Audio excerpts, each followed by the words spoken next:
মনে রেখো বান্দা, দুনিয়া নিয়ে ব্যস্ত হয়ে গেলা।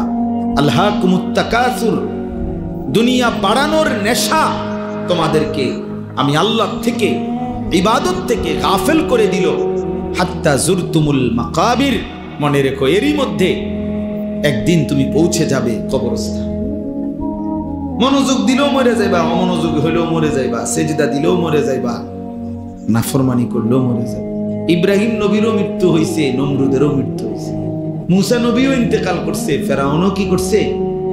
তার মানে অনুগত থাকে নাই, অবাধ্য থাকে নাই, চলেই যাবা। তবে কাল্লা সাউফা তা'লামুন, আল্লাহ বলেন অচিরেই কবরে আমি আল্লাহ তোমারে জানায় দেব, বুঝায় দেব আমার এক এক নাফরমানির শাস্তি আমি দেখায় দেব। হাদিসের মধ্যে আছে আল্লাহ নবী সাল্লাল্লাহু আলাইহি সাল্লাম সাহাবীর কবর দেখে, খালি কবর, একদিন এক সাহাবীর জানাজা পড়তে গিয়ে জানাজার আগে নবীজি তার খালি কবরটা অনেকক্ষণ তাকাইয়া খুব কাঁদছে, খালি কবরের দিকে তাকাইয়া। তো সাহাবীরা বলেন আমরাও নবীজির সাথে খুব কাঁদলাম। এরপরে কান্দা শেষে নবীজি চোখ মুছে বললেন, লিমিসলি হাযা ফাআইদু, আমার সাহাবীরা এমন কবরের জন্য তোমরাও প্রস্তুতি নাও, তোমরাও প্রস্তুতি নাও। আইদু, রেডি হও সাহাবারা, এই নিশ্চিত এই কবর কাছে তোমারে পৌঁছানোই হবে, পৌঁছানোই হবে।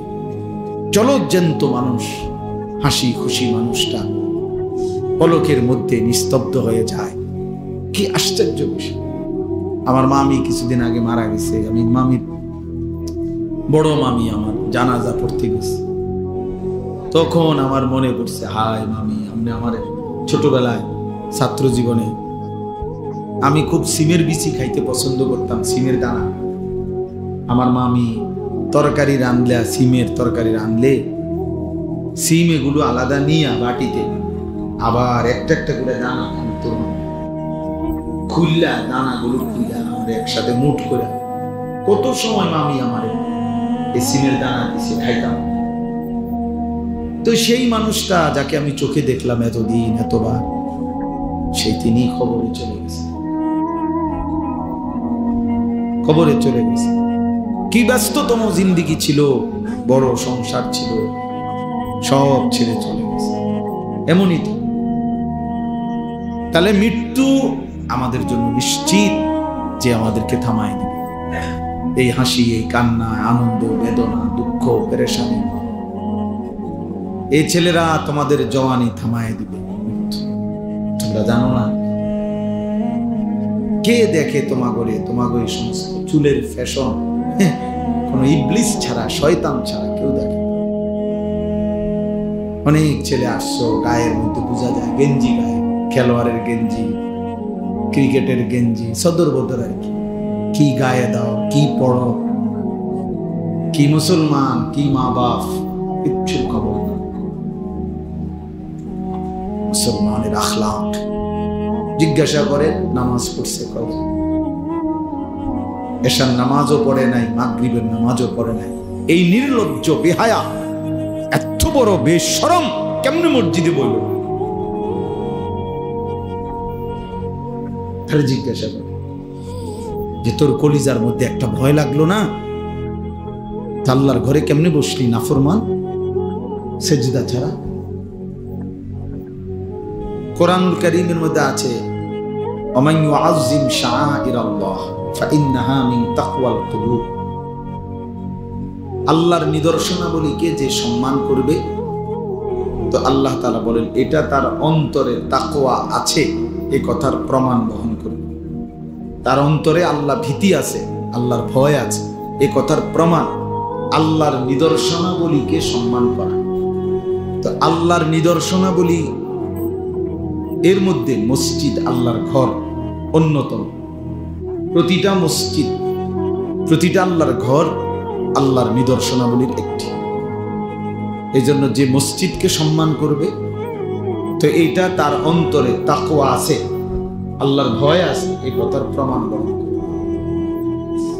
বহন করবে। হাদিসের মধ্যে আছে, রাসূলুল্লাহ সাল্লাল্লাহু আলাইহি ওয়াসাল্লাম বলছেন, 7 ধরনের ব্যক্তিকে আল্লাহ তাআলা কিয়ামতের দিন আল্লাহ তাআলার আরশের ছায়া দান করবেন। এটা আপনারা অনেক শুনছেন এই কথা। যেদিন আল্লাহর আরশের ছায়া ছাড়া আর কোনো ছায়া থাকবে না।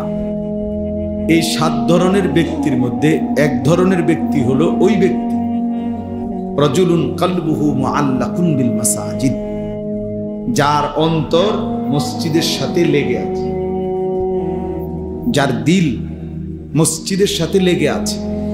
মসজিদে সেজদা দেওয়া, মসজিদে নামাজ পড়া, মসজিদে এসে ইবাদত করা, মসজিদকে সুন্দর করা, মসজিদের খেদমত করা, মানে মসজিদের প্রতি, ইবাদতের প্রতি তার হৃদয় পড়ে থাকে, দিল পড়ে থাকে, অন্তরের টান থাকে। আল্লাহ নবী সাল্লাল্লাহু আলাইহি ওয়াসাল্লাম বলছেন, এটা প্রমাণ করে যার দিলের মধ্যে এরকম আছে, তো তাকে আল্লাহ তাআলা আল্লাহর আরশের নিচে ছায়া দান করে। এই জন্য মসজিদের সাথে মুমিনের সম্পর্ক গভীর করা উচিত। হাদিসের মধ্যে আছে, বান্দা যখন মসজিদে ঢোকে তো সে আল্লাহ তাআলার মেহমান হয়ে যায়, আর আল্লাহ তাআলা সেই মেহমানকে প্রথম আপ্যায়ন করে তার অগণিত গুনাহ মাফ করে দেয়। এটাই প্রথম মেহমানদারি। ওয়াকিরাহু আল মাগফিরা, মসজিদে আল্লাহর পক্ষ থেকে প্রথম মেহমানদারি হলো শরবত না, বরং গুনাহ মাফ, বান্দার গুনাহ মাফ করে দেয়। এজন্য মসজিদকে ভালোবাসা, মসজিদের প্রতি হৃদয়ের টান থাকা, মসজিদে এসে নামাজ পড়া, মসজিদে সবসময় অন্তরে মসজিদের প্রতি ভালোবাসা, এটা অনেক বড় একটা নিয়ামত। আবার দেখেন, এর বিপরীতে মসজিদে অনর্থক কথা বলা, আওয়াজ বড় করা, শোরগোল করা, অনর্থক নেতাগিরি, মাতবরি, অহংকার, বড়াই, ঝগড়া, এগুলো করা, এটা কিয়ামতের একটি মন্দ চিহ্ন, আলামত, কিয়ামতের মন্দ আলামত। আল্লাহ নবী সাল্লাল্লাহু আলাইহি ওয়াসাল্লাম বলছেন, যাহারাতিল আসওয়াতু ফিল মাসাজিদ, গেটের জায়গা ছেড়ে বসেন, গেটের জায়গা ছেড়ে ডানে বামে বসেন, গেটের জায়গা আটকায় ফেললে, আলম ভাই আপনিও বইয়া লাইছেন, তো তার বইব কেন? গেটের জায়গা ছেড়ে দেন, তার তো বইব কেমনে পরে লোকজন। আল্লাহ নবী সাল্লাল্লাহু আলাইহি ওয়াসাল্লাম বলছেন, যাহারাতিল আসওয়াতু ফিল মাসাজিদ, কিয়ামতের একটি মন্দ চিহ্ন যে মসজিদের মধ্যে আওয়াজ বেড়ে যায়, মানে মসজিদে ফালতু কথা, বেহুদা কথা, অনর্থক কথা, এটা বেড়ে যাওয়া, বেহুদা কথা বলা, এটা কিয়ামতের একটি অপছন্দনীয়, নিন্দনীয়, মন্দ আলামত। এজন্য আপনারা যারা আছেন প্রত্যেকেই মনে রাখবেন, মসজিদে কোনো রকম যেন গুনাহ না। মসজিদের আজমত, মসজিদের সম্মান অনেক বেশি, অনেক বেশি। আমি যে জন্য শুরুতে ঢুকা বললাম ছেলেদেরকে যে বাবা তুমি, এটা মসজিদ, ফাইজলামি করলে বাইরে চলে গেলে না, আল্লাহর ঘর মসজিদে তামাশা করা, দুষ্টমি করা, এটা অনেক বড় একটা অপরাধ। কোন জায়গার সম্মান যেমন বেশি, ওই জায়গার অপরাধেরও মাত্রা, অপরাধের শাস্তির পরিমাণও বেশি। এজন্য সমস্ত উলামায়ে কেরাম বলছে, মক্কা শরীফ আল্লাহর ঘরের কাছে, মসজিদে হারাম, ওটার মধ্যে একটা আমলে একটি সেজদা 1 লক্ষ সেজদার সমান। তাহলে নেকি যেমন 1 লক্ষ, অনেক বেশি, তো গুনার শাস্তিও অনেক বেশি, অপরাধের শাস্তিও অনেক বেশি। এই কারণে মসজিদের আজমত, মসজিদের প্রতি সম্মান, আন্তরিকতা প্রত্যেকের ভিতরে থাকা চাই। আমরা আমাদের সমাজে এ ব্যাপারে যত্নবান কম, অনেক যত্নবান। অনেক মসজিদে কিশোর বয়সী ছোট বাচ্চা, 14-15 বছর হয়ে গেছে এমন ছেলে পেলেও এত দুষ্টামি করে, এত কথাবার্তা, এত তামাশা, মস্কারি, ঠাট্টা, দোতলায়, নিচতলায়, বারান্দায় ফাইজলামির একটা মানে আখড়া বানায় ফেলে। জুমার বয়ান হয়, ইমাম সাহেব বয়ান করে, আর কিছু দুষ্ট ছেলেপেলে আছে পুরাটা টাইম যন্ত্রণা দেয়, কষ্ট দেয়। আহা, অপদার্থ সন্তান জানেও না যে আল্লাহর ঘরের আজমত কি। কেউ তারে কোনোদিন শিখায়ও নাই যে আল্লাহর ঘরের সম্মান কি। অথচ টেলিভিশন দেখতে বসলে মা বুঝাই দিছে যে সাবধান, কথা বলবা না, চুপ থাক। বাবা শিখাই দিছে। টেলিভিশন দেখলে, নর্তকীর নাচ দেখলে চুপ করায় দেয়। কিন্তু আল্লাহর ঘর মসজিদে আমাদের অনেকের চোখের সামনে বাচ্চারা, একেবারে ছোট্ট মাসুম বাচ্চা বাদ দিলাম, ও বেচারা একেবারেই ছোট, 12 বছরের ছেলেটাও ছোট, 14 বছরের ছেলেটাও ছোট। তো ওই যে বান্দরামি করে, দুষ্টমি করে, ওই যে একটা শব্দ শোনে না, তো সে শিখবে কোত্থেকে? শিখবে কোত্থেকে? শরীয়তের মাসআলা জানবে কোত্থেকে যদি নাই শুনে? নাই শুনলে আমল করবে কিভাবে? আমল তো তখনই আমল হয় যখন তা ইলম অনুপাতে হয়। কোরআন সুন্নাহর ইলম অনুপাতে হলে সেটা আমল হয়।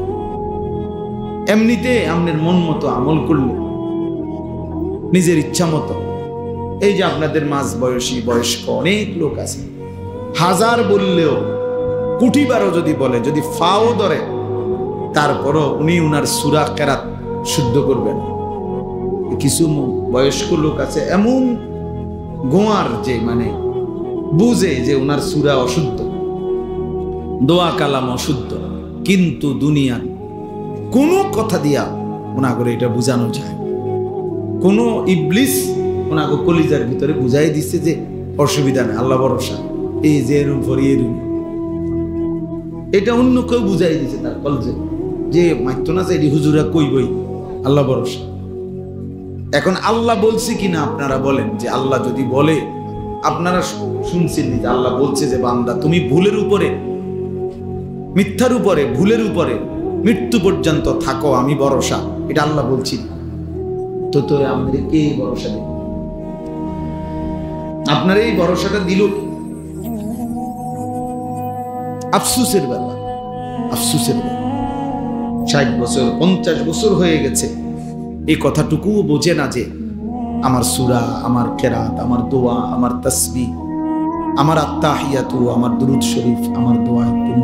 ও ছেলেরা, হয়তো এখন ঢুকো, পরে যে সময় একটা পোটলা দিব ওই সময় ঢুকো না। আসো, এখন আসো, পরে আর কাউরে ঢুকতে দেওয়া হবে না।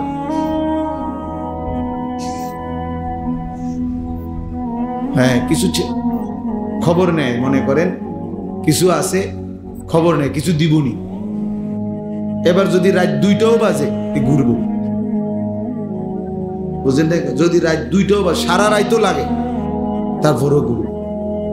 আফসুস মানে জীবন মানেই শুধু এই 2 বিরিয়ানি, 1 প্লেট খিচুড়ি, 2টা জিলাপি, এই জিন্দেগি। আবার আগের মতো তামাশা, আগের মতো বেনামাজি জিন্দিগি, আগের মতো অসভ্যতা। আহ, আসলো কেন পৃথিবীতে? মরবেই বা কেন? করবেই কি?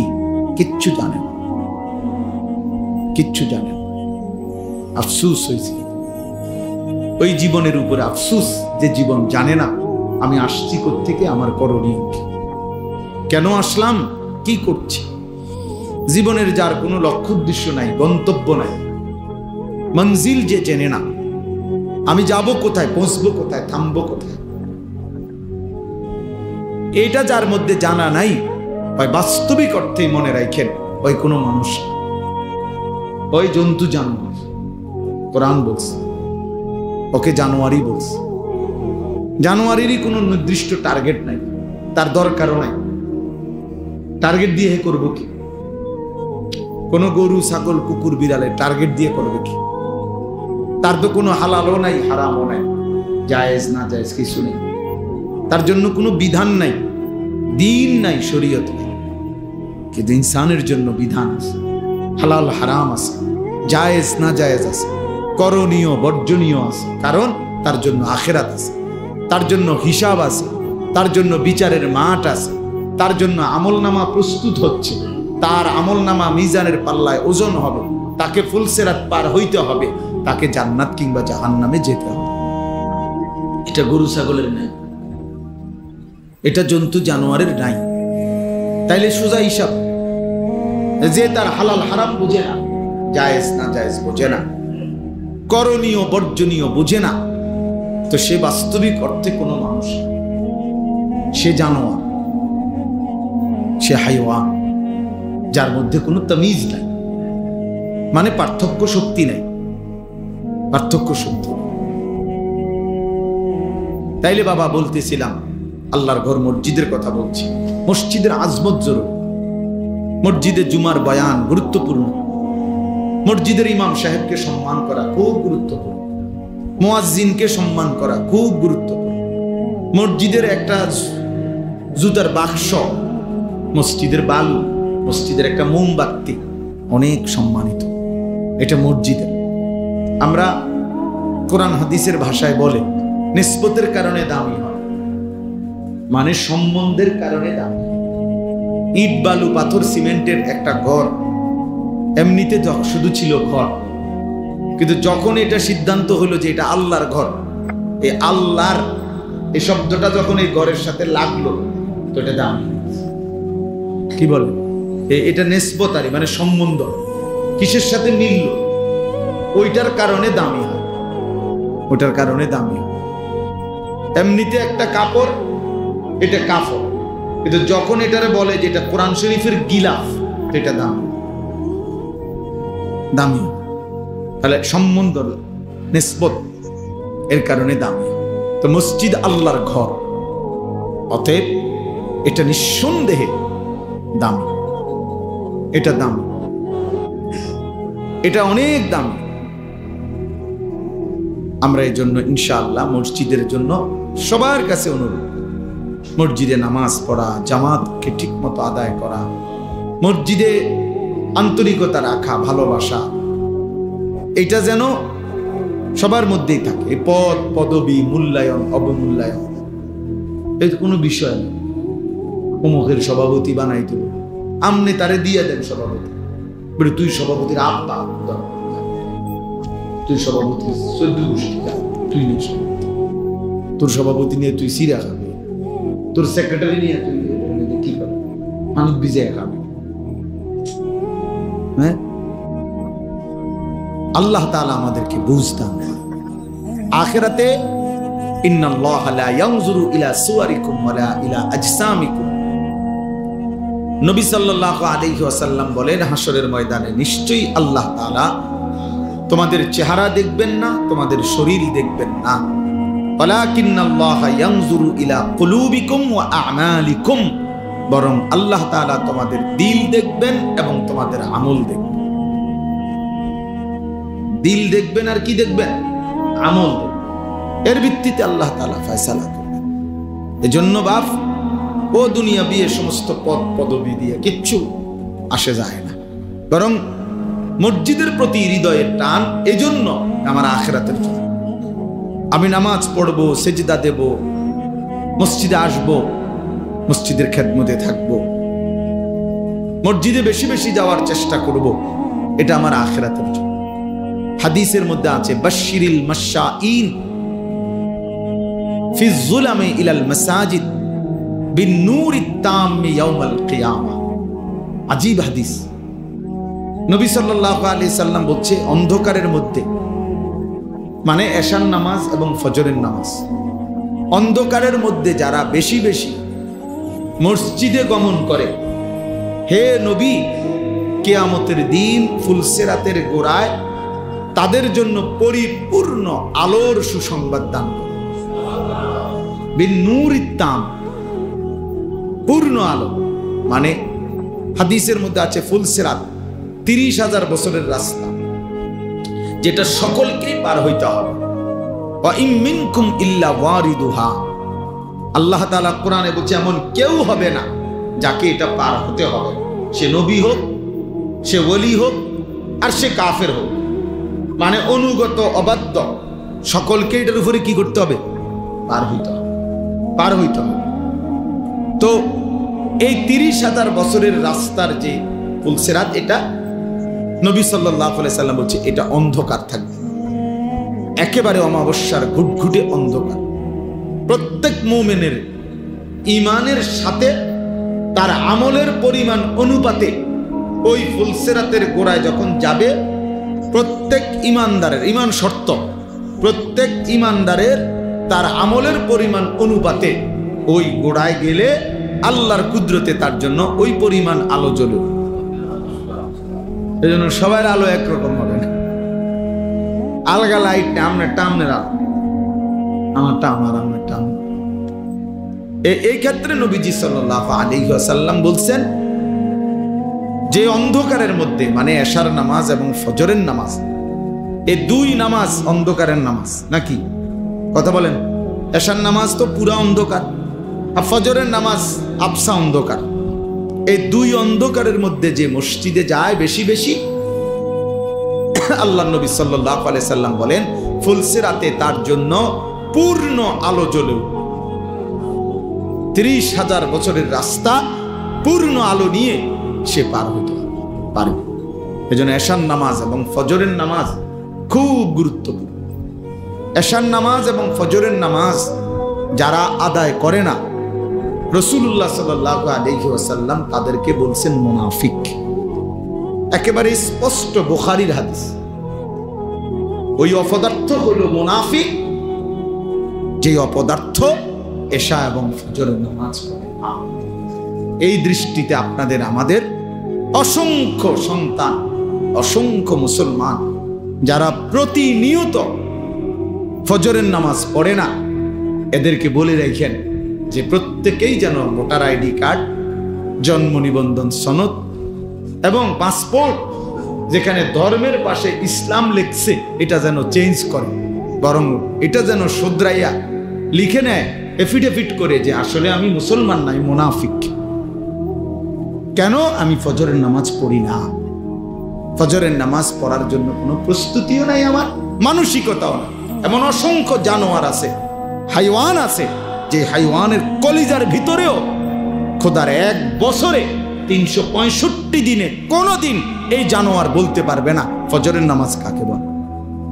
এটা আস্তা জানোয়ার, আস্তা জানোয়ার, এটা পুরাটা জানোয়ার, এটা পুরাটা জানোয়ার। এটা মানুষ নামের পশু ছাড়া আর কিছু। 365 দিন নাফরমান, তুই মানুষের বাচ্চা বেটা, কোনদিন ফজরের নামাজ পড়বি না। এত বড় বেহায়া বেশরম মুসলমান হয় কি? এত বড় নিকৃষ্ট মানুষ মুসলমান হবে? মুনাফিক। আল্লাহ রাসূল বলছে বেটা, নবী বলছে মুনাফিক, এটা আস্তা মুনাফিক। আর মুনাফিক সমস্ত বেঈমানের মধ্যে সবচেয়ে নিকৃষ্ট হলো কে? যত লোক আল্লাহর নাফরমান তার মধ্যে মুনাফিক হলো সবচেয়ে নিকৃষ্ট। হযরত আব্দুল্লাহ ইবনে ওমর হাদিসে আছে, নবীজির বিখ্যাত সাহাবী আব্দুল্লাহ ইবনে ওমর রাদিয়াল্লাহু তাআলা আনহুমা, তিনি বলছেন নবীজির জামানায় আমরা মুনাফিক চিনতাম এশা এবং ফজরের জামাতে অনুপস্থিতি দেখে। হাদিস, উনি বলেন আমরা চিনতাম মুনাফিককে আমাদের মাঝে, আমরা খুঁজতাম, বুঝতাম ফজর এবং এশার নামাজে অনুপস্থিত হতো। এই জন্য হযরত আব্দুল্লাহ ইবনে মাসউদ বলে যে রাসূলের জামানায়, সাহাবাদের জামানায় লজ্জায় শরমে যাতে দাগ না পড়ে যায়, চিহ্নিত হয়ে না যায়, এজন্য মুনাফিক যারা মুনাফিক ছিল বাস্তবিক অর্থে, তারাও রাসূলের জামানায় ফজরের নামাজ মিস করতো না, কারণ মিস করলে তো মানুষ করবে মুনাফিক। অথচ সে বাস্তবিকে কি? মুনাফিক। কিন্তু মানুষ যাতে তারা না চিনে, না বুঝে, এই জন্য কি করত? আমার মুসলমান নামধারী এই হাইওয়ান, মুসলমানের বাচ্চা, আর বাপ মুসলমান, তার মা মুসলমান, জানোয়ার একদিনও ফজরের নামাজ বাপেও বেটকা হেবটা বইয়া বইয়া বিড়ি গা চা দোয়ানে গপ মারে। আল্লাহর রহমতে আপনার দোয়ায় জিভুত একটা লাইন হইছে, কিতা লাইন হইছে? টিয়া ভাড়া বিদেশ লাইন হইছে। টিয়া ভাড়াইলে বুঝি লাইন হয়? হ্যাঁ, বিদেশ গেলেই বুঝি জিভুত লাইন হয়ে গেছে। এটা বুঝি কত হইল? আর আমরা যারা দেশে আমরা চিড়িয়া খাই,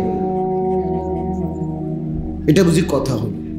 বিদেশ যাওয়া নিষেধ না, এটা গুনাহ, এটাও বলি না, কিন্তু এটা বুঝি এটা কথা হইলো যে আল্লাহর রহমতে তারা 3 জন এখন একটা লাইনে পড়ছে, কি টেহা রোজগার করে, টাকা রোজগার করে, এবার খুশি, মানুষের গপ মারে, চা দোকানে বইয়ে বই, হ্যাঁ, লম্বা লম্বা কথা, লম্বা লম্বা, ভালো খাইতে পারতেছে, শেষ বয়স, আপেল খায়, মালটা খায়, চা খায়, বম খায়, গপ মারে, আর কি বাজার হইতেছে, খাইতে আছে, ফুতে টেয়া ফাটাইতে আছে, হালাল হারাম এত কিছু তো অনেক সময় আছে, হালাল না হারাম সেটা দরকার কি, আমার দরকার টাকা, আমার দরকার বাতে না। আস্তাগফিরুল্লাহ, আস্তাগফিরুল্লাহ। ভুলে গেলে চলবে না, আখিরাত নিশ্চিত, মৃত্যু আমাদের নিশ্চিত, কবর আমাদের নিশ্চিত, ভুলে গেলে চলবে। জাহান্নামের আযাব বড় ভয়ানক আযাব, বড় ভয়ানক আযাব। আল্লাহ তাআলা কোরআনুল কারীমে বলছেন, কাল্লা সাউফা তা'লামুন, বান্দা শোনো, মনে রেখো বান্দা, দুনিয়া নিয়ে ব্যস্ত হয়ে গেলা, আলহাকুমুত তাকাসুর, দুনিয়া বাড়ানোর নেশা তোমাদেরকে আমি আল্লাহ থেকে, ইবাদত থেকে গাফেল করে দিল, হাত্তা জুরতুমুল মাকাবির, মনে রেখো এরই মধ্যে একদিন তুমি পৌঁছে যাবে কবরস্থান। মনোযোগ দিলেও মরে যাইবা, অমনোযোগ হইলেও মরে যাইবা, সেজদা দিলেও মরে যাইবা, নাফরমানি করলেও মরে যাইবা। ইব্রাহিম নবীরও মৃত্যু হয়েছে, নমরুদেরও মৃত্যু হয়েছে, মুসা নবীও ইন্তেকাল করছে, ফেরাউনও কি করছে, তার মানে অনুগত থাকে নাই, অবাধ্য থাকে নাই, চলেই যাবা।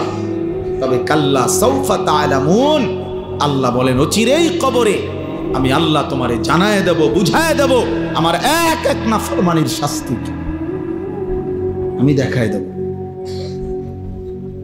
হাদিসের মধ্যে আছে, আল্লাহ নবী সাল্লাল্লাহু আলাইহি সাল্লাম সাহাবীর কবর দেখে,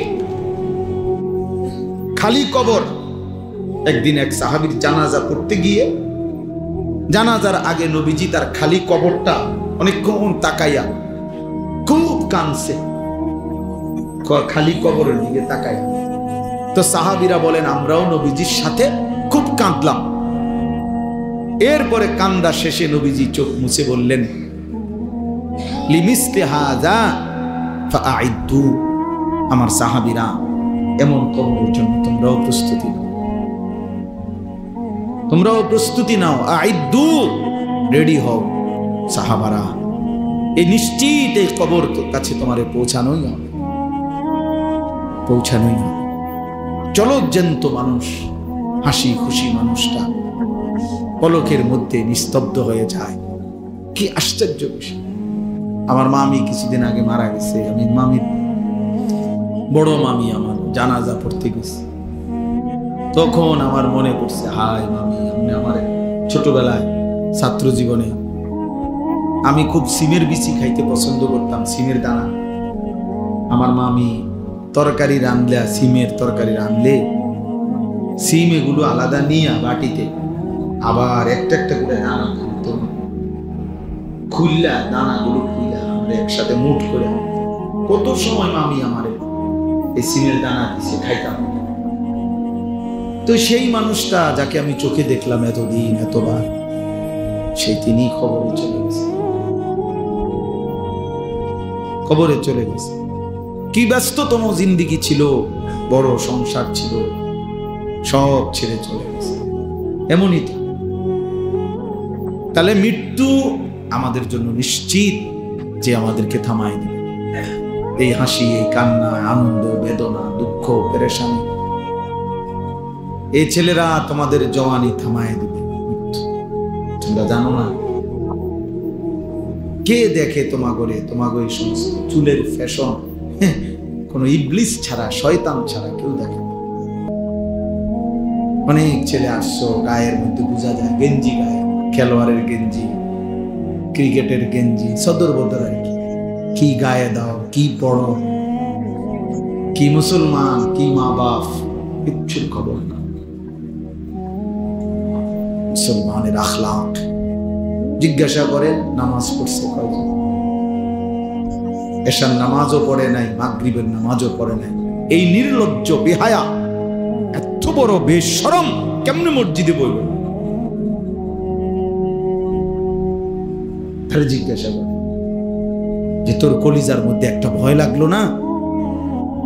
আল্লাহর ঘরে কেমনে বসলি নাফরমান সেজদা ছাড়া? তোর মা তোরে কোনোদিন নামাজের সবক দেয় না? বাবা তোমারে কোনোদিন নামাজের সবক দেয় না?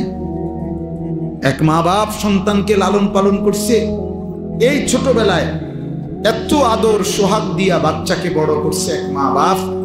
14 বছর 16 বছর বয়সে এই মা বাবা এই আশাই বড় করছে যে বয়ে বয়ে মোবাইল টিপবা, নারী দেখবা, ছবি দেখবা।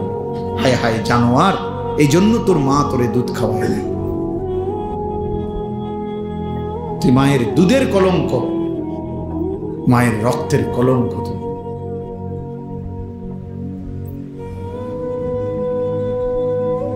কিচ্ছু অর্জন হয় না শেষ পর্যন্ত। কিছু ছবি, নারী, কিছু মোবাইলের অশ্লীল দৃশ্য, বেনামাজি নাফরমানি জিন্দিগির বিনিময়ে কিছুই অর্জন নাই। শুধুই ক্ষয় হয়, লস হয়, আখেরাতও বরবাদ হয়, শরীরের শক্তিও নষ্ট হয়, সমাজের কাছে ঘৃণিত হয়। অফিকা উয়ুবুন ওয়ালিন্নাসে আয়ুনুন, আরবি ভাষার একটা প্রবাদ আছে, মনে রাখবেন ছেলেরা, বাবা তোমরা মনে রাখবে। আরবিতে বলে যে তোমার মাঝে দোষ আছে, মানুষেরও চোখ আছে। তোমারও কি আছে? মানুষেরও কি আছে? তোমারও দোষ আছে, মানুষেরও চোখ আছে। অর্থাৎ মানুষ প্রত্যেকের ব্যাপারে একটা জিনিস মনে রাখবেন, সামনে কিংবা পিছনে প্রত্যেককে তার কর্মের ভিত্তিতেই মূল্যায়ন করে। সামনে বলতে পারুক বা না পারুক, পিছনে হইল আপনার কর্ম যেটা আপনার মূল্যায়ন হবে না, আপনি ওইটাই। আমনের সুদখোর, আমনের মানুষে কইব মাশাআল্লাহ জোনায়েদ বাগদা দিয়ে নাও, আয়ো মানুষে চিড়া খায় আর আমনে ভাত খান। কথা বলেন না কেন? বাটপারের বুঝি মানুষে কইব বেটা জোনায়েদ বাগদা দিয়ে, মানুষে বেউকুফ। হ্যাঁ, সেজদাওয়ালাকেও মানুষ চিনতে ভুল করে না, হারামখোর বাটপারকেও মানুষ চিনতে ভুল করে না। মানুষ রাতকে রাতই বলে, দিনকে দিনই বলে, আলোকে আলোই বলে, অন্ধকারকে কি বলে? অন্ধকারই। এজন্য হারামখোর, পাপী, নাফরমান, তোরে বেটা চরিত্রহীন ছেলে তোমরা যারা এ নারী দেখো, ছবি দেখো, মোবাইলে অশ্লীল দৃশ্য দেখো, এক ওয়াক্ত সেজদা দাও না, তোরে মানুষ বেটা কোনোদিনও সম্মানের চোখে দেখে না, তোরে হাইওয়ান জানোয়ারের এক আইটেম ছাড়া আর কিচ্ছু মনে করে না। হ্যাঁ, চলতে থাকো, যদি মনে করো জানোয়ারের পরিচয় নিয়েই, জানোয়ারের বৈশিষ্ট্য নিয়েই আমি সন্তুষ্ট, তো ঠিক আছে, চলো ভাইয়া চলো, অসুবিধা কি? ফাসাউফা তারা ইদিন কাশাফাল গুবার, খুব দ্রুতই দেখতে পাইবেন, অচিরেই দেখবেন, অচিরেই ফয়সালা হয়ে যাবে। মৃত্যু এসে পার্থক্য করে দিবে, মৃত্যু এসে বুঝায় দিবে কোনটা ছিল করণীয়, কোনটা ছিল বর্জনীয়, কোনটা ছিল উচিত, কোনটা ছিল অনুচিত। আজ আমরা বুঝতেছি। এজন্য দোস্ত আমার, বাবা আমার, দয়া করে মেহেরবানি করে ভাবতে শিখে, ভাবতে শিখে। সারা পৃথিবী জুড়ে মুসলমানদের দুর্দশা, মুসলমানের উপরে জুলুম নির্যাতন, মুসলমানের রক্তে আল্লাহর জমিন ভাসতেছে। সামান্য অজুহাতে, ঠুনকো অজুহাতে মুসলমানকে নিশ্চিহ্ন করে ফেলা হচ্ছে। ফিলিস্তিন, গাজাতে তো রক্তের বন্যা বইতেছেই। আবার আজকে 1-1.5 সপ্তাহ যাবত ভারতে এই হিন্দু বেঈমানরা, তারা একেবারেই সামান্য অজুহাতে জম্মু কাশ্মীরের মধ্যে একজন হিন্দু অফিসারকে সন্ত্রাসীরা হত্যা করছে। এই ইস্যুটাকে সাথে নিয়ে এটাকে বড় করে হামলা করছে সন্ত্রাসীরা কিছু পর্যটকের উপরে। সেটা তো নির্দিষ্ট বিচার হবে, সন্ত্রাসীকে ধরা হবে, অপরাধীকে ধরা হবে, কিন্তু এই অপরাধীকে ধরার কোনো নাম গন্ধ নাই। পুরা কাশ্মীরে লক্ষ লক্ষ মুসলমানের উপরে, পুরা ইন্ডিয়ায়, গুজরাট সহ ইন্ডিয়ার লাখ লাখ মুসলমানের বাড়ি ঘর ভাঙ্গা সমান করে ফেলছে। জানে? এখানে সন্ত্রাসী ধরার নাম নাই, পাকিস্তানকে পুরা অস্ত্রের হুমকি, মকির লগে কি পাকিস্তানের সাথে যুদ্ধের মুখোমুখি। আশ্চর্য এই ইস্যুকে কেন্দ্র করে। এই জন্য বললাম ভাই, বেঈমান সর্বদা চেষ্টা করে কোনো না কোনো ছোট্ট অজুহাতে আমাদের উপরে জুলুমের বন্যা বয়ে দিবে, রক্তের বন্যা বসায়। সেদিন তোমরা বুঝবা, সেদিন মনেই পড়বে এই মোবাইল টিপা, এই আল্লাহকে নারাজ করা, সেজদাবিহীন এই জীবন মনে পড়বে, মনে পড়বে। প্রতিবেশী যেহেতু গায়ে পড়ে ঝগড়া করতেছে, অতএব এটা খুব দ্রুতই ভয় হয় আমাদের এই চারদিকের প্রতিবেশী ইন্ডিয়া পরিকল্পিতভাবে ফ্যাসিস্ট জালেম যেদিন থেকে পলায়ন করছে, তারপর থেকে পরিকল্পিতভাবে ইচ্ছা করে গায়ে পড়ে মুসলমানদের উপরে জুলুম করতেছে। তার মানে এই যুদ্ধ, এই ষড়যন্ত্র, এই আগুনের লেলিহান দাবানল এখানেও ছড়াবে, এটা পৌঁছাবে কোনো না কোনো অজুহাতে, কোনো না কোনো অজুহাতে। টিপতে থাকো মোবাইল, দেখতে থাকো নারী ছবি। চলো ছেলেরা চুলের পেখম, চুলের ফ্যাশন করো, নারী দেখো, ছবি দেখো, অসুবিধা নেই। শুধু অপেক্ষা করো আল্লাহর আযাব কখন আসবে, আল্লাহর আযাব কখন আসবে। সময় গুনতে থাকে, সময় গুনতে থাকে। সবাই বেখবর, আমরা সবাই বেখবর। আমাদের বাবা, আমাদের মা, আমাদের অভিভাবকরাও বেখবর। সবাই ব্যস্ত। কি নিয়ে ব্যস্ত বুঝি না আমি। ছেলে নামাজ পড়ে না, বাবা, মেয়ে পর্দা করে না, স্ত্রী পর্দা করে না, ঘরে নর্তকীর নাচ গান চলতেছে, ছেলের হাতে মেয়ের হাতে মোবাইল, সারা রাত নাচ গান দেখতেছে। এবারে কি সংসার করে, কি করে আমি বুঝি না। এবার এই অপদার্থ বাপ, তুমি বেটা করোটা কি? তোমার পোলাটাও নামাজ পড়ে না, তোমার মেয়েটাও পর্দা করে না, তোমার বউটাও পর্দা করে না, তোমার ঘরে রঙিন টেলিভিশনে নর্তকী নাচে, তো তুমি অপদার্থ কি সংসার করো রে? কিতা করো রে তুমি?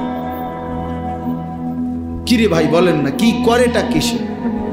মুসলমান করছেটা কি? তাই আল্লাহ আমাদেরকে বুঝ দান করে। আমাদের ভাবা দরকার, আমাদের ভাবনা দরকার, ইনসাফ দরকার।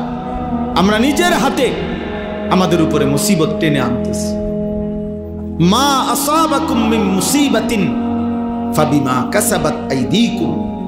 আল্লাহ তাআলা বলেন, তোমাদের উপরে যত মুসিবত আসে সব তোমাদের হাতের কামাই, তোমাদের গুনাহ, তোমাদের মুসিবত।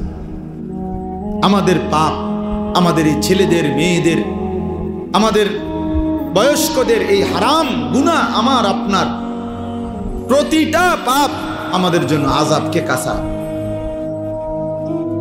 আযাবকে কাছায়। এজন্য আমরা, আমাদের নিরাপত্তা দরকার। আপনারা শুনছেন আমাদের হযরত মাওলানা মুফতি আমজাদ সাহেব কথা বলছেন শেষ দিকে। আপনি চিন্তা করে দেখেন, এটা বাংলাদেশ, এখানে সবাই জানে যে সংখ্যাগরিষ্ঠ এখানে মুসলমান, ধর্মপ্রাণ মানুষ এদেশে লক্ষ লক্ষ মসজিদ মাদ্রাসা আছে। এত কিছুর ভিতর দিয়া, এত আলেম ওলামার ভিতর দিয়া 5ই আগস্ট পরবর্তী, 24-এর পরবর্তী যে সময়ে আপনার ফ্যাসিস্টের কোনো অনুসারী ক্ষমতায় নাই, এরপরেও এই মহিলা নামের কতগুলো মুরতাদ বেঈমান বাংলাদেশের জমিনে সরকারের কাছে এই প্রস্তাবনা দিছে যে সরাসরি আল্লাহর কোরআনকে চেঞ্জ করা। এত বড় সাহস! বিষয়টা তো শুধু প্রতিবাদ না, এটা চিন্তা করার বিষয় যে মানে এই সময় এই সাহসটা হইল কেন? তাহলে এরা কত বড় নিকৃষ্ট, কত বড় জঘন্য! মানবতার কি পরিমাণ দুশ্মন একটি সমাজের জন্য প্রস্তাব দিছে যে ছেলে মেয়ে বিবাহ ধর্মের বন্ধনে, বিবাহ বন্ধন ধর্মের ভিত্তিতে বিবাহ বন্ধনে আবদ্ধ হয়ে না হয়ে যদি নিজেদের ইচ্ছে মতো পছন্দ মতো তারা যদি একত্রে থাকতে চায়, রাষ্ট্র সমাজ কেউ বাধাগ্রস্ত করতে পারবে না। এই আইন, এটা আইন। তার মানে কি, ছেলে মেয়ে যেখানে মন চায় কুত্তার মতো শুইয়া লাইব, যার যেখানে মন চায়। এই সমাজ টিকবে তো তাইলে? যৌনকর্মী, বেশ্যা, পতিতা পৃথিবীর ইতিহাসে, মানবতার ইতিহাসে কোন জায়গায় একেবারে সামান্যতম মনুষ্যত্ব যার মধ্যে আছে, তারা এটা একটি জঘন্য অপরাধ, নারীর এই অসভ্যতা, কোন নারী দেহ বিক্রি করা, নাউজুবিল্লাহ। এই মুরতাদরা, এই নারী সংস্কার কমিশনের এই মুরতাদগুলো প্রকাশ্যে প্রস্তাবনা লিখছে যে এই যৌনকর্মী, বেশ্যা, পতিতাকে রাষ্ট্রীয়ভাবে শ্রমিক হিসাবে স্বীকৃতি দিতে হবে। এরা শ্রমিক, এরা ওয়ার্কার। আপনি চিন্তা করছেন এই সমাজ কোথায় গিয়ে পৌঁছে? অর্থাৎ ছেলেদেরকে, মেয়েদেরকে প্রকাশ্যে আমন্ত্রণ জানাইছে, তোমরা আরেকটু সবর করো, তোমাদের অবাধ জিনা ব্যভিচারের জন্য একদম প্রকাশ্য ব্যবস্থা করে দিচ্ছি, আরেকটু সবর করো, আরেকটু সবর করো। তাইলে ভেবে দেখেন, পিছনে বেঈমানের মদত, কাফের মুশরিকদের মদত ছাড়া তারা এটা করতে পারে? তাহলে আমরা কোথায় আছি? আমাদের এত মসজিদ, এত মাদ্রাসা, এত আজান, আমরা এত বিপুল পরিমাণ মুসলমানের সামনে দাঁড়াইয়া আল্লাহর কোরআনের বিরুদ্ধে এত বড় কথা বলতে পারা, এই সাহস এই বেঈমানরা কোথায় পাইল? বলেন। গত 2 দিন আমি উত্তরবঙ্গ ছিলাম, কুড়িগ্রাম, লালমনিরহাট, দিনাজপুর, গাইবান্ধা, 4 জেলা সফর করছি, বয়ান করছি। সেখানে নিজ চোখে দেখছি প্রকাশ্যে একেবারে খোলামেলা ওপেন আপনার খ্রিস্টানরা মুসলমানদেরকে খ্রিস্টান বানাচ্ছে। কসম আল্লাহ,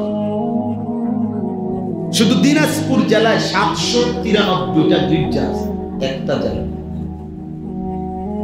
বাংলাদেশে খ্রিস্টানদের গির্জা একটি জেলায়। সব মানুষগুলোকে অভাব, দারিদ্রতা, এই ভয় প্রলোভন দেখায় নির্দিষ্ট মাসিক ভাতা, বিভিন্ন ভাতা, টাকা পয়সা দিয়ে প্রকাশ্যে। আমি এমন একজন ব্যক্তির সাথে দেখা করছি, আর অনেকের সাথে 2 দিনে এই কাজেই গেছিলাম। এমন ব্যক্তিকে দেখছি, কসম বিশ্বাস করেন, আমি নিজে কথা বলছি ওই লোকের সাথে। এই লোক একটি মসজিদে ওইখানে 7 বছর জুমা পড়াইছে, জুম্মার খতিব, সে প্রকাশ্যে খ্রিস্টান। আল্লাহর কসম। কুড়িগ্রাম, ভাবতে পারেন তোমরা ছেলেরা, আমাদের মাতৃভূমি তো বেটা, অরক্ষিত বেটা, কিসের উপরে তোমরা এই ফ্যাশন করতেছ? কিসের উপরে মোবাইল টিপতেছ? কে তোমা করে এত সুখ তুম করে কে দিল? এত নিরাপত্তা তোমা করে কে দিল? বাপের কয়দিনের বিদেশের টাকা, সংসারের কিছু টাকা পয়সাকে এইভাবে অনাদরে, অবহেলা শেষ করে দিচ্ছে। এরা ভাবতেও আসে না যে কি পরিমাণ মুসিবত দেশের উপরে আসছে। 8টা জেলা রংপুর বিভাগে একেবারে মাকড়সার জালের মতো খ্রিস্টান মিশনারিরা খ্রিস্টান বানাচ্ছে। সবগুলো আদিবাসী ওইখানে, এই যে সাঁওতাল জাতি বেশি, উপজাতি আর কি, এরা শতকরা 98 জন, 99 জন খ্রিস্টান। আপনি ভাবেন, আপনি গিয়ে দেখে আসেন, চলেন আমি দেখাই। ভাবতে পারেন, কাদিয়ানি, প্রকাশ্যে কাদিয়ানি বানাচ্ছে। বাংলাদেশে পঞ্চগড়ে কাদিয়ানীদের বিশাল এলাকা আহমদনগর, এই গোলাম আহমদ কাদিয়ানির নাম, বিশাল বড় এরিয়া নিয়ে দখল করে গেছে প্রকাশ্যে প্রচার। আরেকখানে গেছি, মা আরেক বেঈমান, সে নাকি মুসলমান হয়, তার কিছু পীর বলে এমনি এলাকার ভণ্ডে নিয়ম চালু করছে, আপনার একজন তার অনুসারী যারা মুরিদ, এগুলারে একজন আরেকজনের সালাম দিয়া, প্রথমে সালাম দেয়, দিয়ে আবার এরকম প্রণাম করে।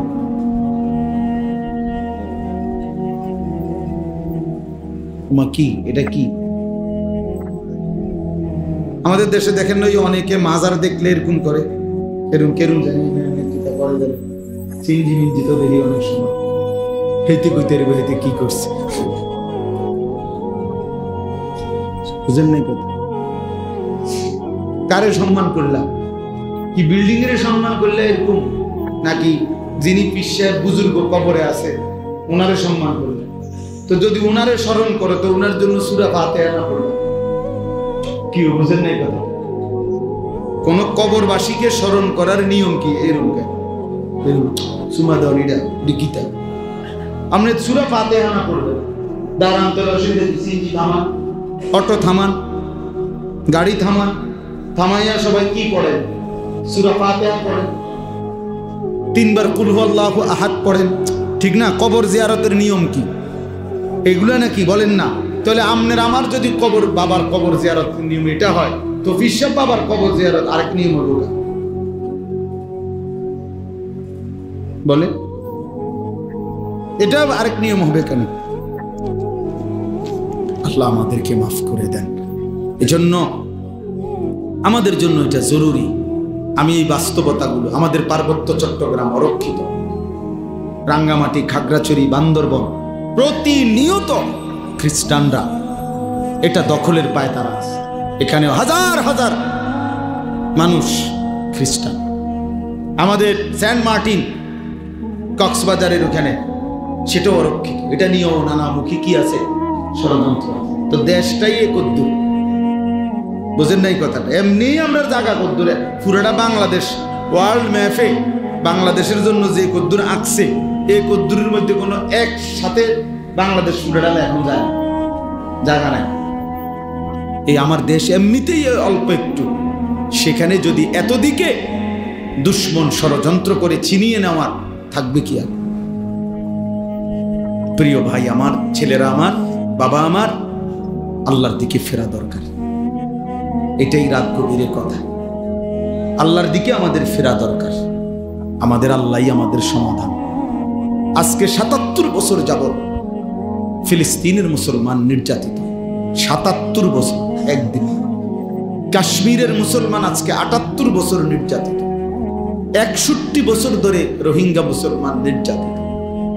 কাজেই এই পৃথিবীর জাতিসংঘ বলেন আর ইউরোপ বলেন, ওইসব কোনো বেঈমান আমাদের মুসলমানের কোনো সমস্যার সমাধান করে দিবে না। দিলে এতদিনে হইত। আমাদের সমাধান আমাদের আল্লাহ, আমাদের সমাধান আমাদের আল্লাহর আনুগত্য, আমাদের আল্লাহর কাছে ফিরে আসা, এটাই আমাদের সমাধান। আমরা সেজদা না দিলে, চোখের পানি না ফেললে, দোয়া না করলে আমাদের বিজয় আসবে না। বুঝেন নাই কথাটা? তোমরা একটা ছেলে হলেও ভাই, আমি জানি সবাই একসাথে পরিবর্তন হবে না, কিন্তু একজনই ভাই বোন। যদি কেউ একজন বুঝো, আলহামদুলিল্লাহ। এই একজন দুইজন করেই প্রয়োজন পরিমাণ মুজাহিদ, আল্লাহর দ্বীনের জন্য জানবাদ সৈনিক তৈরি হয়ে যাবে। এ দেখে না, ঠিক সময় মতো আল্লাহ তাআলা ইমানের বিজয়ের জন্য যাদেরকে দরকার, আল্লাহই তাদেরকে আলাদা পছন্দ করে নিবেন। আল্লাহই নিয়ে, হ্যাঁ। আর ওই অকর্মণ্য অপদার্থ, দুনিয়া লোভী, নাফরমান, ওই নাফরমানিতেই পড়ে থাকে, নাফরমানিতেই পড়ে থাকে।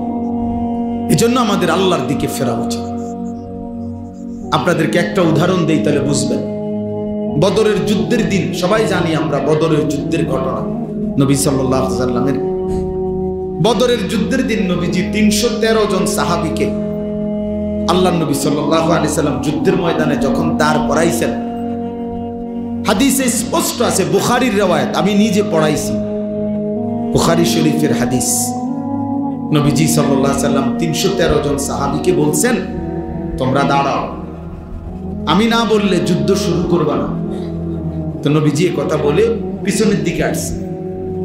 পিছনে আইসা আল্লাহ নবী সাল্লাল্লাহু আলাইহি ওয়াসাল্লাম পাহাড়ের তলদেশে সমান জায়গায় সেজদা দিয়েছেন।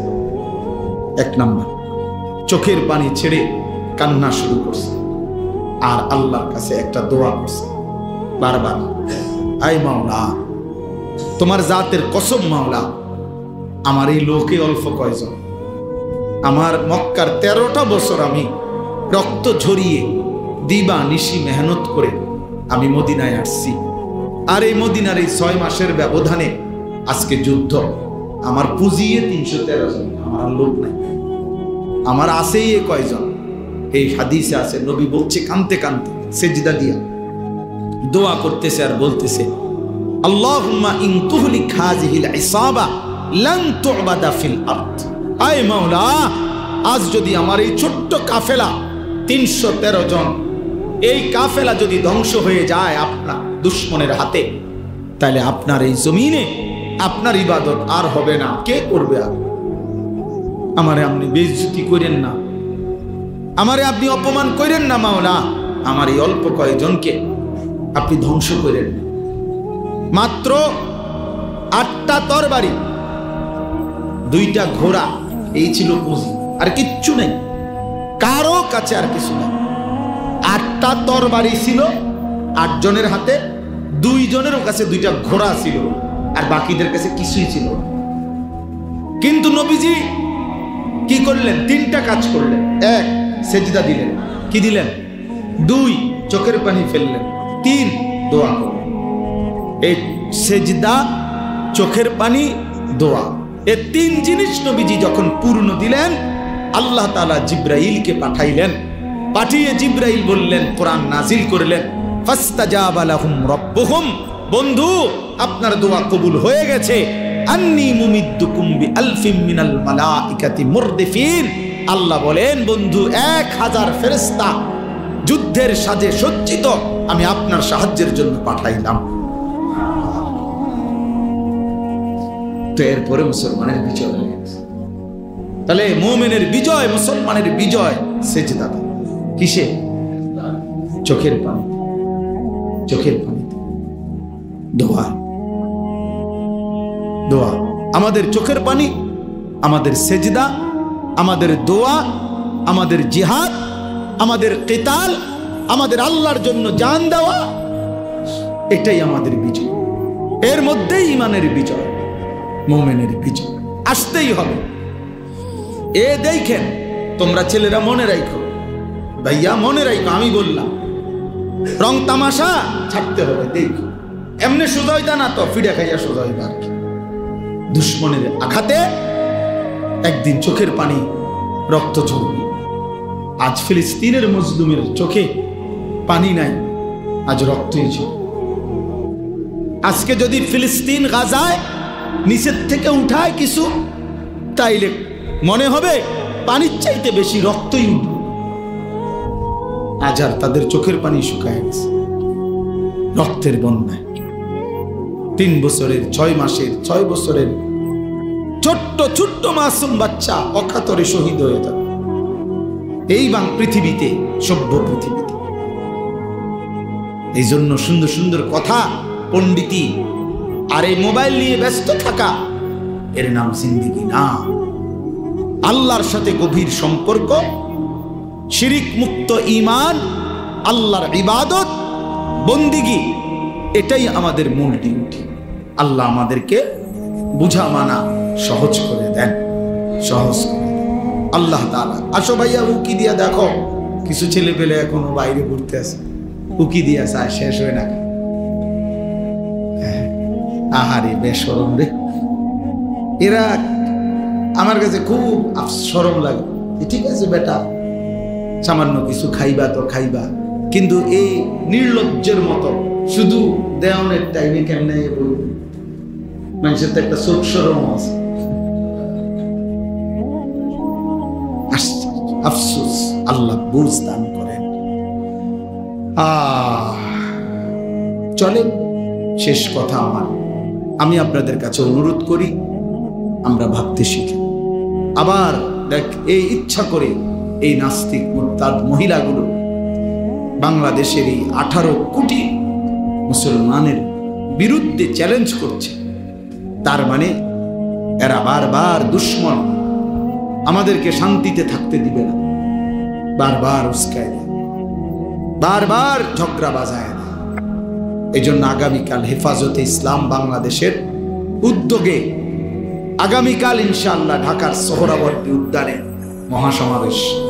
এই নারী সংস্কার কমিশনের ভুয়া, কোরআন সুন্নাহ বিরোধী, মানবতা বিরোধী, হায়া বিরোধী এই কমিশন বাতিলের দাবিতে প্রতিবেদন এবং আরো কিছু ন্যায্য দাবিতে আগামীকাল মহান আমরা সব ইনশাআল্লাহ ছুটছে, হাজার হাজার বাস, শত শত বাস আলহামদুলিল্লাহ ঢাকার উদ্দেশ্যে ইতিমধ্যে চলতেছে।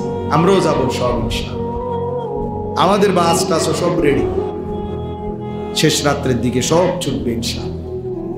ইমানের দাবিতে আমরা বলেই যাব, কেউ শুনুক বা না শুনুক, কিন্তু ইমানের দাবিতে আমাদেরকে আল্লাহর দ্বীনের জন্য লড়তেই হবে।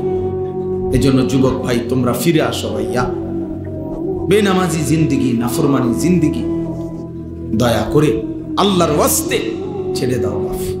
একটা ছেলে হলেও ফিরে আসো, আল্লাহর দিকে ফেরো। আগামী দিনে আমাদের এই গুনাহ আমাদেরকে মুসিবত টেনে আনবে। আল্লাহ আমাদেরকে মাফ করে দেন।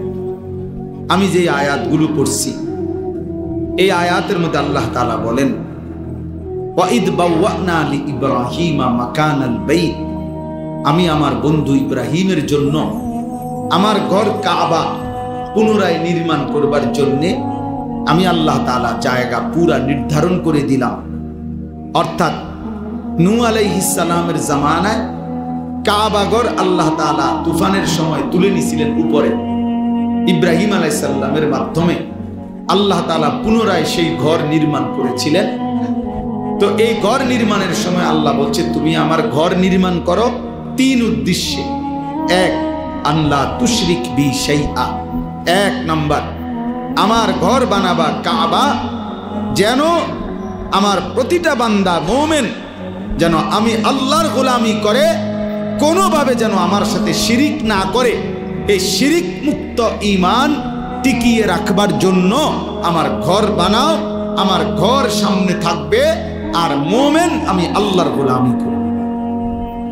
শিরিক মুক্ত ঈমান আল্লাহ তাআলা বান্দার কাছে চাইছে। ও তাহহির বাইতিয়া লিত্তাইফিনা ওয়াল কাইমিনা ওয়ার রুকআইস সুজুদ। আল্লাহ তাআলা বলেন, এবং আমার ঘরকে তুমি মানে কাবাকে পবিত্র করো আমার তাওয়াফকারী বান্দাদের জন্য এবং আমার রুকু সেজদা দাঁড়িয়ে নামাজ আদায়কারীদের জন্য। এই দ্বিতীয় উদ্দেশ্য হলো আল্লাহর ঘর কাবা ইব্রাহিম আলাইহিস সালামের মাধ্যমে আল্লাহ তাআলা পুনর্নির্মাণ করাইছেন। দ্বিতীয় উদ্দেশ্য হইল তাওয়াফ এবং আল্লাহর ইবাদত নামাজ আদায়ের জন্য। তাইলে এই মসজিদ আল্লাহর ঘর, মসজিদ বানানোর মূল উদ্দেশ্য হবে ইবাদত নামাজ।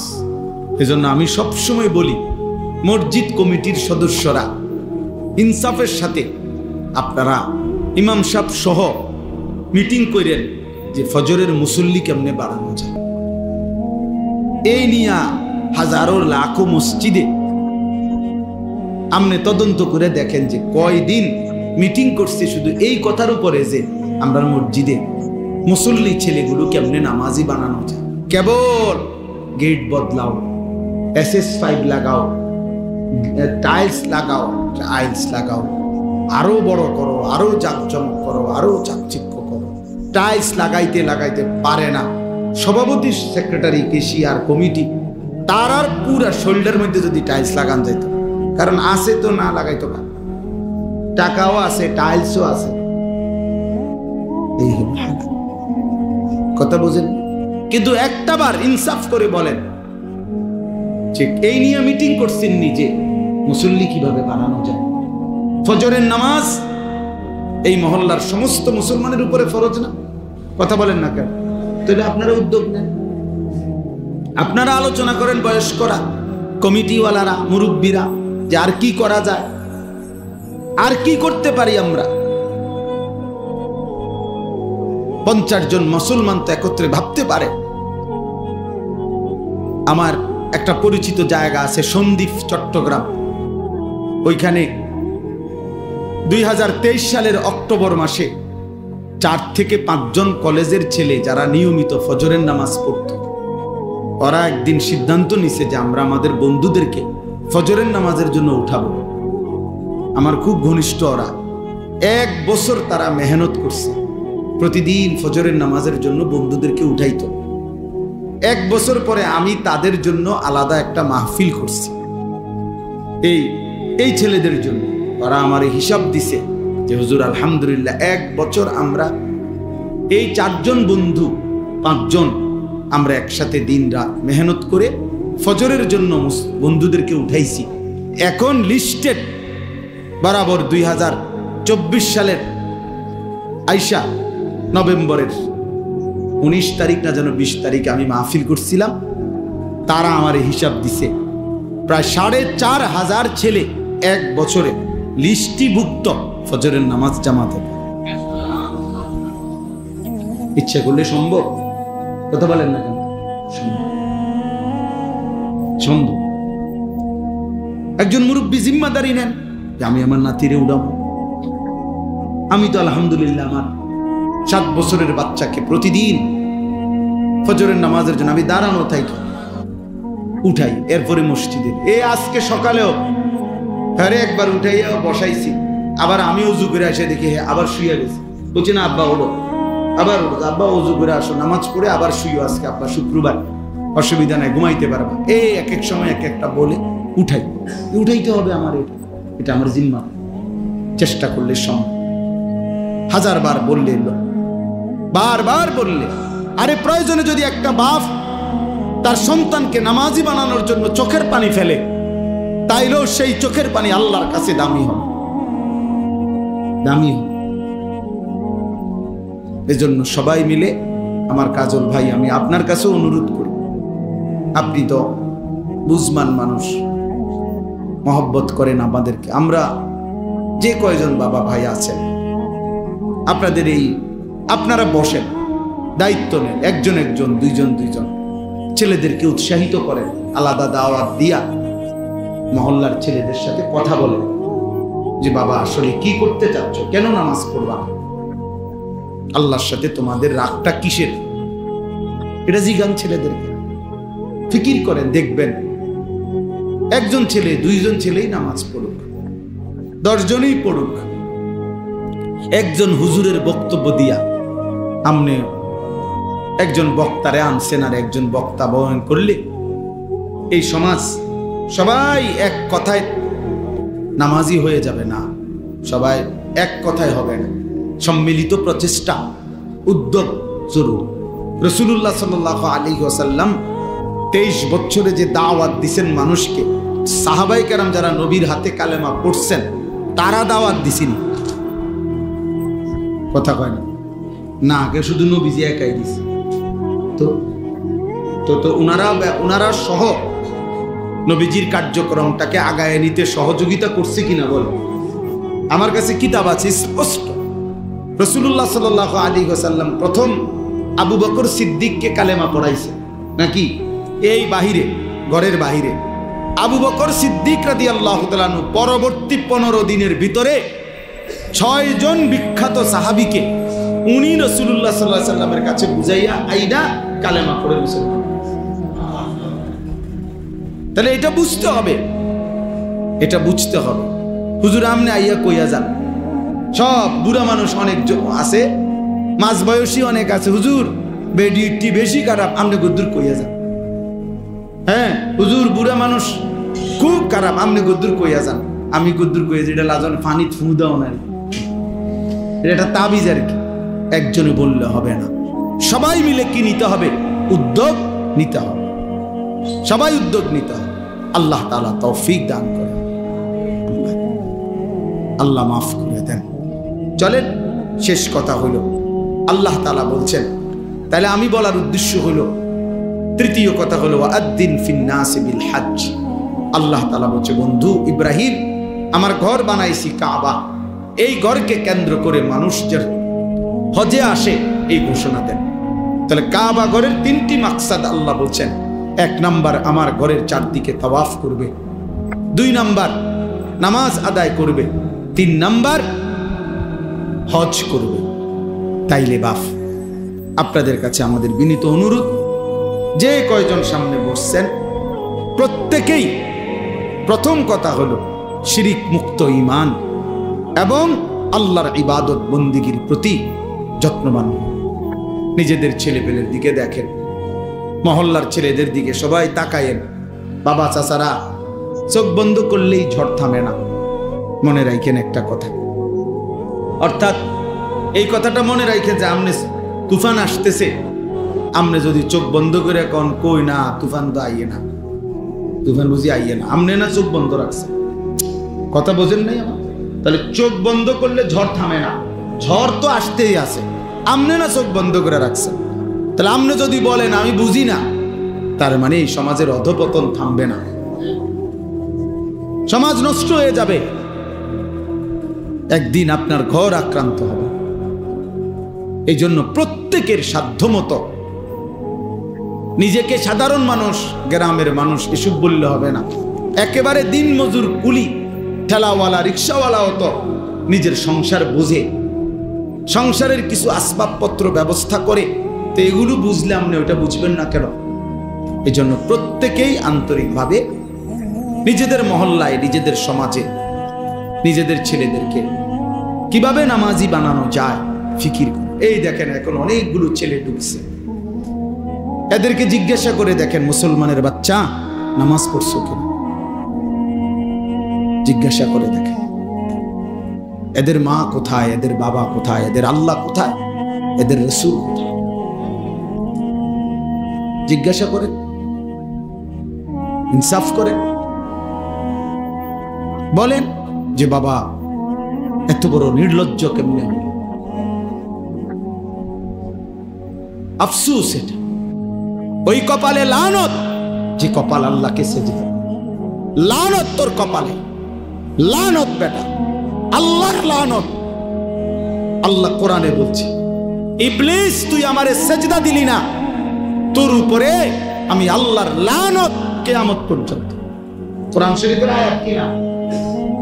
খাও, কোনো অসুবিধা নাই, খাও, পেশাব করো, পায়খানা করো, নারী দেখো, ছবি দেখো, জিনার ব্যভিচার দেখো, কিন্তু মনে রাখো ওই জিন্দিগি জানোয়ারের জিন্দিগি, যে জিন্দিগি সেজদা করে না, ওই জীবন কুকুরের জীবন, যে জীবন আল্লাহর গোলামি করে না। আল্লাহ আমাদেরকে বুঝ দান করেন, আল্লাহ আমাদেরকে মাফ করে দেন, আল্লাহ আমাদেরকে কবুল করে নেন। আমাদের ছেলেদেরকে ফিরাইতে হবে, আমাদের সন্তানদেরকে ফিরাইতে হবে। বাপ মারা যেভাবে খামখেয়ালি শুরু করছেন, এভাবে জাতি টিকবে না। হ্যাঁ, বেঁচে থাকবে কিন্তু মুসলিম পরিচয় থাকবে, এমনি বাচ্চা থাকবো আর কি, এমনি খাইবো পড়বো আর কি, দুনিয়া ভোগ করবে আর কি, কিন্তু একদিন গোটা ফ্যামিলির থেকে ইমানের পরিচয় চলে যাবে, কেউ আর চিনবে না আল্লাহ খোদা। কারণ এই যে ছেলেগুলো মনে করেন যে এক ওয়াক্ত নামাজ পড়ে না, সারা দিন রাত মোবাইলে নারী ছবি দেখে, তো আগামী 20 বছর পরে এদের জেনারেশন, এদের সন্তান, এরা বিবাহ শাদী করলে তার ফুতে তার জি কি শিখবে? কথা বলেন না ভাই, কি শিখবে? তার কাছ থেকে কি জানবে সে? আল্লাহ আমাদেরকে মাফ করে দেন, আল্লাহ তাআলা আপনাদেরকে কবুল করে নেন। আমরা আপনাদেরকে মহব্বত করি। এই গ্রামে আমাদের অনেক স্মৃতি আছে, মনিরের সাথে আমার অনেক বেশি সম্পর্ক, আরো অনেকেই, আপনাদের অনেককেই আমি চোখে চিনি, মুখে চিনি। আল্লাহ তাআলা সবাইকে কবুল করেন। আজকের এই মজলিস আল্লাহ তাআলা কবুল করে নেন। আল্লাহ তাআলা আপনাদের প্রত্যেককে ঈমান আমলের জিন্দেগি দান করেন। আলহামদুলিল্লাহ রাব্বিল আলামিন। মাওলায়ে কারীম আপনি মাফ করে দেন, রব্বে কারীম আপনি মাফ করে দেন। মেহেরবান মাওলা আপনি মাফ করে দেন, সমস্ত কবরবাসীদেরকে মাফ করে দেন, কিয়ামত পর্যন্ত কবরের আযাব মাফ করে দেন, কবরগুলোকে জান্নাতের টুকরা বানিয়ে দেন। আল্লাহ জিন্দেগি সুন্দর করে দেন, জীবনটা সুন্দর করে দেন, ঈমান আমলের জীবন দান করে গুনাহ থেকে বাঁচবার তৌফিক দান করে। আল্লাহ জাহান্নামে ফেলিয়েন না মাওলা, জান্নাত থেকে বঞ্চিত করিয়েন না। আল্লাহ এই কিশোর যুবক ছেলেগুলোকে নামাজি বানিয়ে দেন, আল্লাহ নামাজি বানায় দেন, নামাজি বানায় দেন। ওরা বোঝে নাই মাওলা, ওরা মনিবকে ভুলে গেছে, ওরা মালিককে ভুলে গেছে। ওদের অনেক ছেলে বহুদিন হয় সেজদাকে ভুলে গেছে। আপনি দয়া করেন, আপনি দয়া করেন, আপনি দয়া করেন, আপনি দয়া করেন, আপনি মেহেরবানি করেন। এরা আমাদের সন্তান মাওলা, এদের মা মুসলমান, বাবা মুসলমান, এদের বংশ মুসলমান। এরা আখিরাত ভুলে গেছে, এরা নামাজ ভুলে গেছে, মোবাইল নারী ছবি এদেরকে ভুলায় দিছে। আয় মাওলা আপনি ফিরায়া দেন, আপনি ফিরায়া দেন, আপনি ফিরায়া দেন। বাবাদেরকে কবুল করে নেন, বয়স্কদেরকে আরো আমলের তৌফিক দেন, মা বোনদেরকে পর্দা পুশিদা দান করে, সমস্ত কবরবাসীদেরকে মাফ করে দেন। আয় আল্লাহ প্রত্যেকের নেক মাকসাদ পূরণ করে দেন, অসুস্থ বিমারি যারা শিফা করে দেন, কামাই রুজিতে হালাল বরকত দান করে। আয় কারীম আপনি রহম করেন, আপনি রহম করেন। যার যত নেক মাকসাদ আছে পূরণ করে দেন। প্রবাসী বিদেশের জমিনে যারা সহি সালামতে নিরাপদে রাখেন মাওলা, আয় আল্লাহ আপনি প্রত্যেককে তার স্ত্রী সন্তান নিয়ে ঈমান আমলের জীবন দান করেন। নাফরমান সন্তান দিয়েন না মাওলা, চরিত্রহীন সন্তান দিয়ে বেইজ্জতি করেন না, বেহায়া বেপর্দা স্ত্রী কন্যা দিয়ে আল্লাহ লজ্জিত করেন না মাওলা, অপমানিত করবেন না মাওলা। আল্লাহ আপনি দয়া করেন, আপনি দয়া করেন। আমার দেশকে নিরাপদ করে দেন, আমার দেশকে নিরাপদ করে দেন। কোরআন সুন্নাহ বিরোধী কোনো আইন যেন আমার জমিনে বাস্তবায়ন না হয় মাওলা। আল্লাহ আমরা জান দিয়ে প্রতিহত করব মাওলা, আমরা হতে দেব না মাওলা। রক্তের বিনিময় হলো, হতে দেব না। আগামীকালকের হেফাজত ইসলামের মহাসমাবেশ কবুল করে নেন আল্লাহ, সমস্ত প্রতিবন্ধকতা থেকে হেফাজত করেন। আপনি দয়া করেন, আপনি দয়া করেন, আপনি দয়া করেন, আপনি দয়া করেন। আল্লাহ এই বেনি খোলা জামে মসজিদ আপনি কবুল করে নেন। মসজিদকে বর্ধিত করতে সাজাতে যে যেটুকু সহযোগিতা, ভালোবাসা, আন্তরিকতা দেখিয়েছে প্রত্যেককে উত্তম বিনিময় দান করে। ইমাম সাহেব, খতিব সাহেব, মুয়াজ্জিন, কমিটি, মুসল্লি প্রত্যেককে কবুল আর মনসুর করে নেন। রব্বির হামহুমা কামা রব্বায়ানি সগীরা রব্বানা হাব লানা মিন আজওয়াজিনা ওয়া যুররিয়াতিনা কুররাতা আ'য়ুন ওয়াজআলনা লিল মুত্তাকিনা ইমামা। আয় মাওলা গাজা ফিলিস্তিনের মুসলমানকে বিজয় দান করে, মুমিনের বিজয় দান করে, মুমিনের বিজয় দান করে, মুমিনের বিজয় দান করে। ইসরায়েলের বেঈমানদেরকে ধ্বংস করে দেন আল্লাহ, মুসলমানের বিজয় দান করে, মজলুমের বিজয় দান করে। আল্লাহ আখিরি ফরিয়াদ ছেলেগুলোরে বদলে দেন, ছেলেদেরকে বদলে দেন আল্লাহ। এরা আমাদের সন্তান, আমাদের ছোট ভাই, এদের চুল চেহারা সুন্দর করে দেন, স্বাভাবিক করে দেন। মোবাইলের আসক্তি থেকে এদেরকে হেফাজত করে, এদের নামাজিওয়ালা কপাল বানিয়ে দেন। সুবহান রাব্বিকা রব্বিল ইজ্জাতি